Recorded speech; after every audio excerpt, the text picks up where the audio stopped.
Today's episode is going to be a ton of fun. Had the opportunity to have in the studio Cardon from Ward Radio, and we go over something that we heard from the mouth of Aaron Sherinian, the PR director of the Church of Jesus Christ of Latter-day Saints, yesterday at a cool little conference, talking about the care report of 2025 of the humanitarian aid that the Church of Jesus Christ of Latter-day Saints did it all across the world. A lot of cool stuff. My name is Jackson Wayne Paul, and welcome to Latter Daily Saints. What power shall stay the heavens from pouring down knowledge from heaven upon the heads of the Latter-day Saints?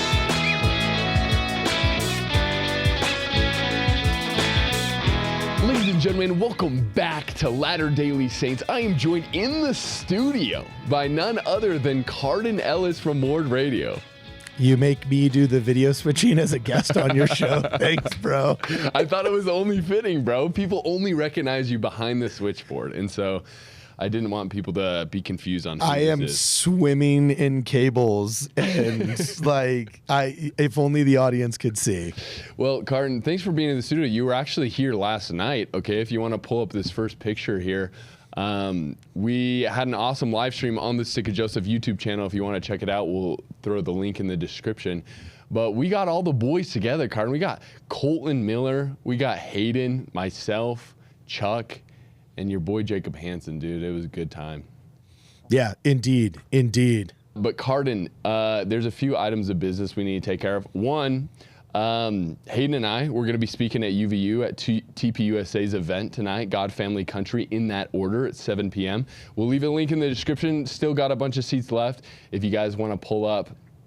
But Cardon, if you want to click that next tab, we got a couple commenters that we got to respond to. Oh, sure. Oh, yeah. Look at this. I'm on a laptop. There we go. The first one, I feel bad because I know that Bud Gillette is a faithful watcher of the show, and I gave a bunch of shout outs to our faithful watchers, but I forgot you, Bud Gillette. So just want you to know that you're seen. And then this next one, I'm curious to hear your thoughts as well. But Cardon, this is what Michelle Smith 2793 said. She said, I have been enjoying these shows, but as of late, I'm starting to regret telling people to watch this channel.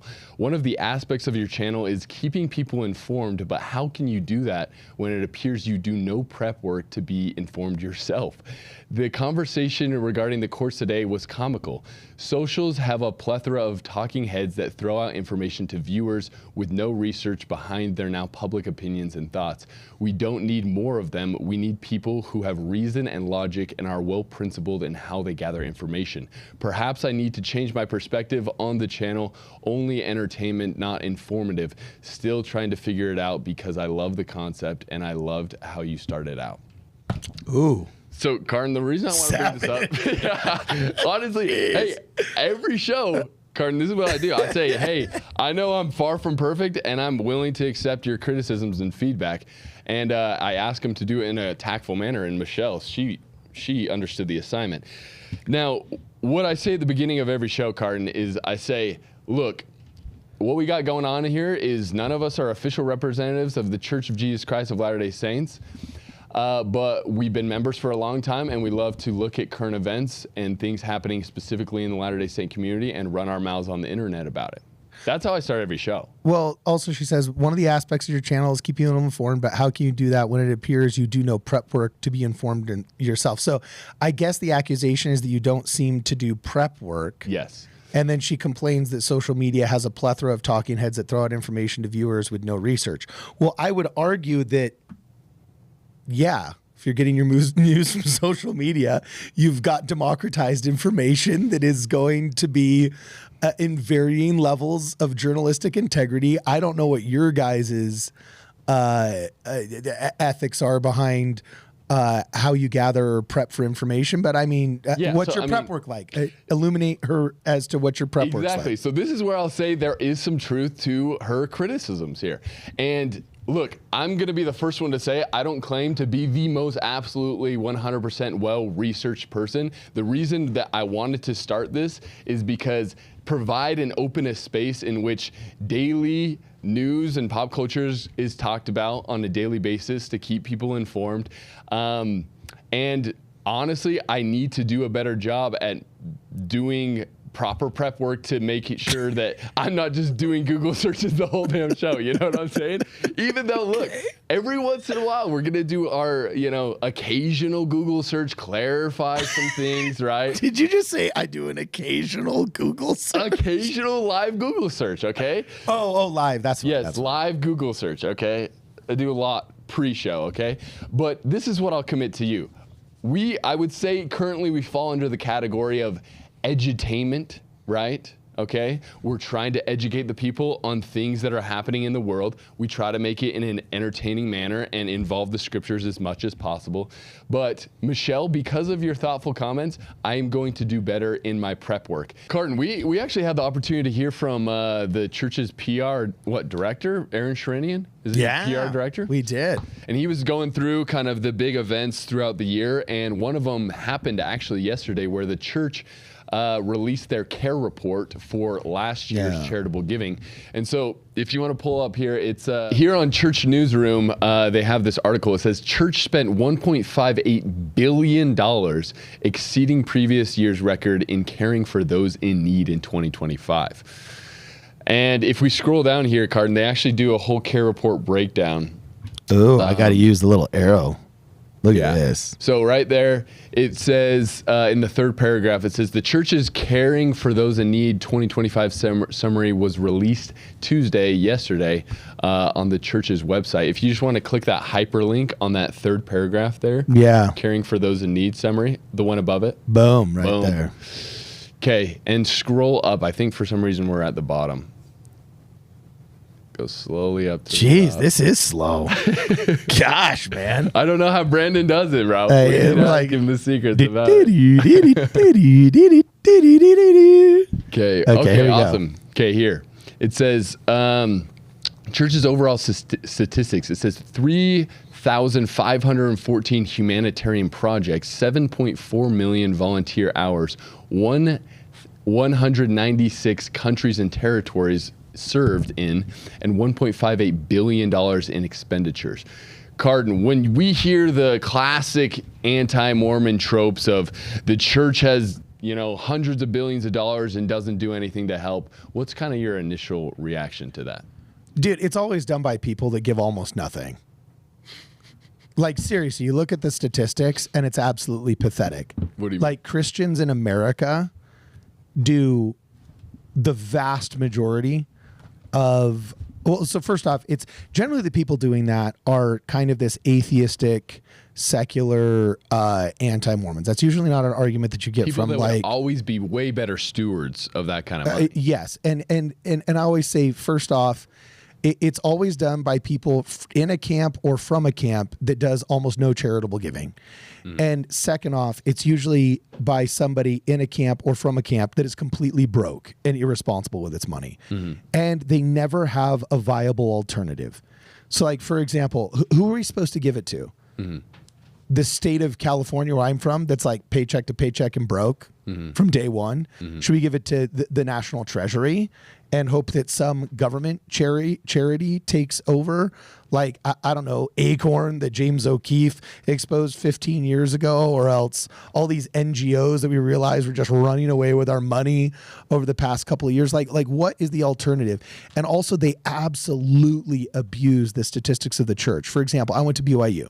BYU for 20 years has been trying to develop a fund based off of donations from its alumni to make it so that they have a nest egg large enough that they no longer have to charge tuition to students, especially international ones, to come to the school, that the cost of the yearly function of the school can be paid for by interest on that endowment nest egg. That's right? Incredible. Yeah, it's incredible. Now, if you've got an institution that costs $500 million a year to run because it's a university with 60,000 students once you add up the internet students and the on-campus students.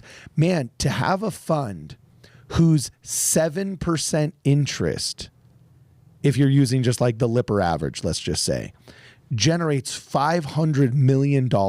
Yeah. How much money over a 30, 40, or 50 year period are you going to have to raise and then ethically stick inside of an endowment account? We're literally talking about billions of dollars. And I get the phone calls about once a year. There's a sweet girl calling from, some call center at BYU that says, would you like to donate? And sure, if it's a good year, you might give more. If it's a slim year, you might give less. But these are all voluntary donations that are ethically held in accounts that don't just invest in the biggest, riskiest small cap thing. These are very conservative funds because they view them as sacred funds for the Lord's university, for lack of a better term. So it's like, just because on the books you see several $billion doesn't mean that it's automatically wasteful. And I actually consider it following your religion or the law of the harvest if you actually do put aside those funds and ethically make it so that poor students don't have to pay tuition. Like, that's the epitome of assisting the poor, giving them a free education that is top tier that they don't have to pay for, because that's one of the proven ways of helping get them out of poverty. Yeah. Well, I mean, it just reminds me of, if we open up to Mosiah chapter 4, in King Benjamin's sermon, when he's admonishing the people to impart of their substance to other people, that you can essentially, just like Paul says in 1 Corinthians chapter 13, you can have all these other attributes and love God, but if you do not have charity and specifically impart of your goods to those in need, then it's all kind of for naught. But he adds the caveat, if we turn to verse 26, he says, and now for the sake of these things which I have spoken unto you, that is, for the sake of retaining a remission of your sins from day to day, that ye may walk guiltless before God, I would that ye should impart of your substance to the poor, every man according to that which he hath, such as feeding the hungry, clothing the naked, visiting the sick, and administering to their relief, both spiritually and temporally according to their wants. And see that all these things are done in wisdom and order, for it is not requisite that a man should run faster than what he hath strength.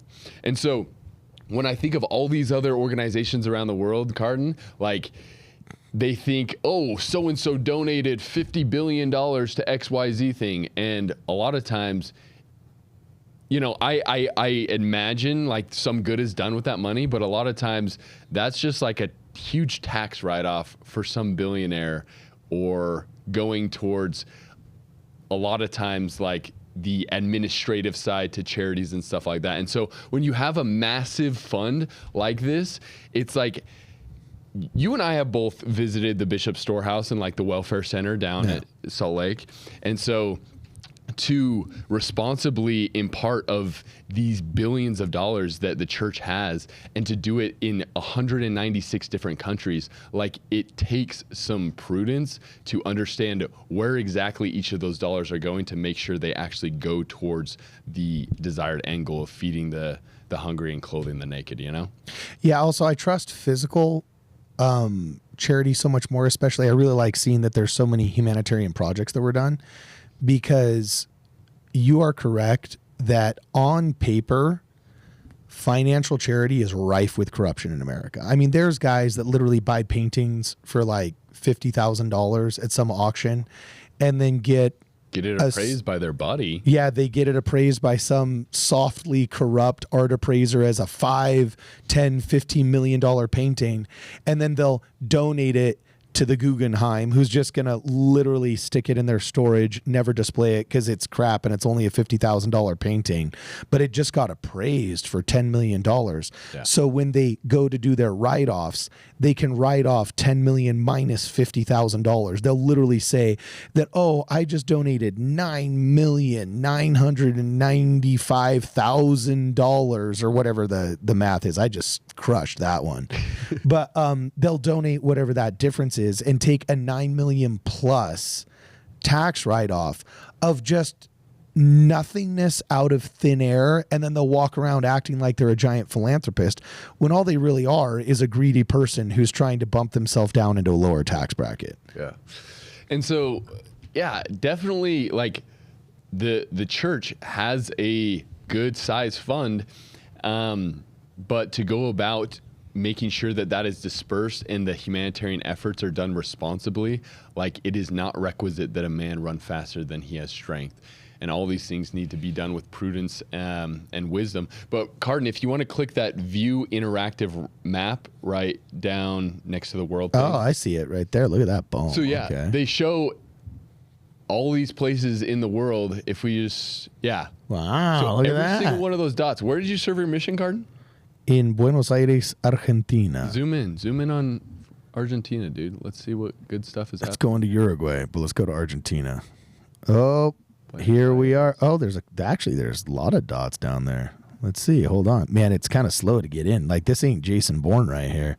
Okay, but all right, look at this. There, that little gray line you see right there? Yeah. That's the borders of Buenos Aires, the city. So it looks like there was one done outside of city limits. That's actually kind of by where I served my mission. And then this one is just barely outside of my mission boundaries because I was in Buenos Aires North. Actually, no. Yeah. That is in my mission boundaries. What was that activity? I don't know.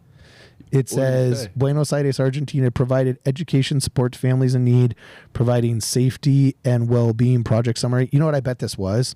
What? This is where La Casa Rosada is. La Casa Rosada. That's the White House of Argentina. Okay. So this pin is probably put there simply because it was probably in conjunction with the government of Buenos Aires.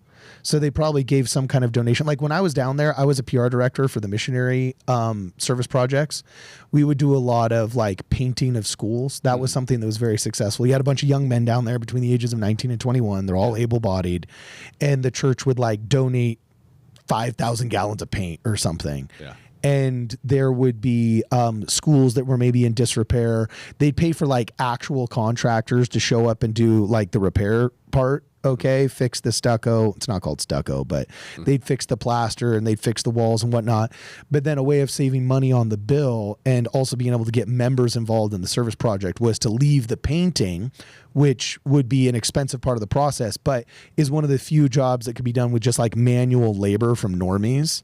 And so we'd get like 10 missionaries to show up and help paint a hospital. Yeah. So I bet you it's just there because this is probably the government building that was associated with it. Yeah. So, anyways, we're gonna leave a link in the description for this care report, and go into the interactive map. Go and click all these orange dots and see the incredible good that is being done with the tithing money that people are donating as they follow the law of the tithe. But Cardon, if you just want to click that next tab over at the refugee center. Ooh. We've both seen this. It says, this is a quote from Joseph Smith in the Times and Seasons in 1842. He says, "We are to feed the hungry, to clothe the naked, to provide for the widow, to dry up the tears of the orphan, to comfort the afflicted, whether in this church or in any other church or in no church at all." And if you haven't yet gone down to Welfare Square or to the Bishop's Storehouse or seen the operational side of this humanitarian effort, this massive humanitarian effort, I suggest you do, because it's an awe-inspiring activity to do. But Cardon, What's up? Hit me. anything else to be said on this, bro? No. Other than Beautiful. I want to give grace to people that see the large amount of money that the church has in its possession and is a steward of, and think that, okay, maybe with all the Kenneth Copelands out there and with all the scandals that we've seen in other churches, I'd like to think that maybe a normal, rational person might raise an eyebrow and say, okay, well, why does the church have so much money? Like, I get that. To me, that's a very viable question. But it's like when the question has been answered and you see that there's actually a very good reason for this, but then you keep just asking questions. It's like now you're just using just asking questions as a rhetorical tool to try and backdoor insult somebody, not as like an actual inquiry. Does that make sense? And so, I think this is one of the most cynical and crappy arguments made by some of the worst people on the planet against the Church of Jesus Christ of Latter-day Saints and its members. Like, that's just the way I feel. The classic Cardinalist never uses ad hominem at all. It's just... I know why you get fired up, bro. But yeah, anyways, we're going to leave a link in the description to the Care Report. Go look into it. It's freaking awesome to see the amazing good that's happening. And yeah, you mentioned like the Kenneth Copelands that like, he just made the jet so cheap for me, I had to buy it. And like, have you seen that Drewski clip of him being like a mega church pastor? Oh, dude, it's hilarious. Dude, he's like, people ask why I wear Christian Dior and Christian Louis Vuitton. It's because I'm a Christian, and the bottom of his shoes are raised like, and I walk in the blood of Jesus. And it's like making fun of these mega church pastors that are like, lock the doors, we got to raise $40,000 right now. Wow, so, hardcore. Hopefully you can see. Well, if they're actually doing good with it, yes, then I don't have a problem with it. But there is. Like there's reasonable inquiry that can be made, but like if it's answered well, then it requires animus to keep going after the Church of Jesus Christ of Latter-day Saints for this. I really feel it does. Yeah. But anyways, Cardon, thank you for coming on the show. Is there any projects here? I know you guys are doing like an event in April or something like that. Oh yeah, Good Friday, baby. Good Friday. We're actually gonna have the Salt Lake City takeover. And you're going to be able to meet a bunch of influencers. You guys are invited, but I think you're heading to a debate, if I'm not mistaken, right? I'm not sure. Yeah. I might go. Hopefully you can come. Where's that?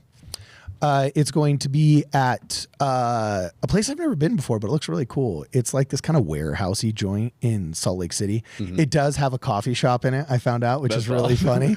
And it's called Public, not Public Square, but Public spelled with a K. Okay. And then so we're going to have a bunch of influencers there. I'm going to be talking peacekeeping versus peacemaking with Jared Halverson. Jared Halverson, that's awesome. Yeah. Of Unshaken. Jasmine's going to be there. Jasmine Rappley. So Hayden Carroll, I believe, is going to be there. I'm trying to invite as many influencers as I can as well, just so they have a place where they can meet their fans too. Cool. And that's going to be a tradition we're starting. So, yeah, I don't want to call it Mormon Good Friday, but I do want to put like a little bit of a nod out there to Good Friday. So I don't know. We'll try and massage the title maybe, but right now it's called the Salt Lake City Takeover. Okay. Do you guys already have links to reserve tickets and stuff? Yeah, you can find them at wardradio.com. And we'll throw it in the description as well. But Cardon, it's always a joy to be with you, brother, and humbled to see you behind the switchboard of this show, bro, because you've been spitting fire on Ward Radio for the last, 4 years, 5 years? Yeah. Yeah. So since I think like 2019, 2020. No, 2020. Exactly.